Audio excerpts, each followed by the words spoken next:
জানাই, আমি রাস্তা দিয়ে যাচ্ছিলাম, হঠাৎ অ্যানাউন্সমেন্টে শুনতে পাই অরণ্য সপ্তাহ পালন করছে।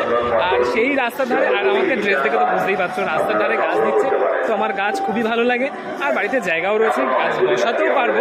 তাই আপনি এখানে এনলিস্ট করবেন। আচ্ছা, যা গাছ পছন্দ আপনি বিনামূল্যে নিয়ে যেতে পারেন, গাছ লাগান। আর এখানে গাছের কি ভ্যারাইটি রয়েছে? এখানে এই মুহূর্তে আমরা মেহগনি, আকাশমণি, ছাতিম, অর্জুন, ডালিম, বকফুল, নিম, মানে যে বড় গাছগুলো এখন আর পাওয়া যায় না, কেটে ফেলছে মানুষ, সেই গাছগুলোকেই আমরা মূলত দেওয়ার চেষ্টা করছি। এখনো পর্যন্ত প্রায় 300 জনের মতো লোক গাছ নিয়ে গেছে, প্রায় 1000 সংখ্যকের উপর গাছ বেরিয়েছে। মোটামুটি কত বছর চালাচ্ছে, মানে হচ্ছে এটা 3 নম্বর বছর ছিল। 3 বছর। এই গাছের যে জায়গায় আমি চলে এসেছি, এখানে কী কী গাছ রয়েছে অবশ্যই বললো দাদা শুনতে পেলে।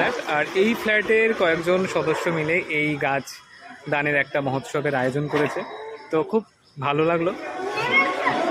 হ্যাঁ অবশ্যই নেবো, তুমি দিলে নেবো, দাও তুমি আমাকে দাও। তোমার যেটা পছন্দ দাও আমাকে। এই ছোট্ট খুদে গাছদাতার কাছ থেকে গাছটা নিলাম। তো অনেকদিন পর আমাদের একটা পুরনো দাদার সাথে যোগাযোগ হলো, জানা তো কেমন লাগলো? আর তুমি কেমন আছো? আমি খুব ভালো আছি। আর বাড়ির সব কেমন আছে? সবাই যাক, তো অনেকদিন পর দাদার সাথে দেখা হয়ে খুব ভালো লাগলো। আর এই ধরনের প্রয়াসটা যে দাদারা করছে সেটা সত্যিই খুব ভালো।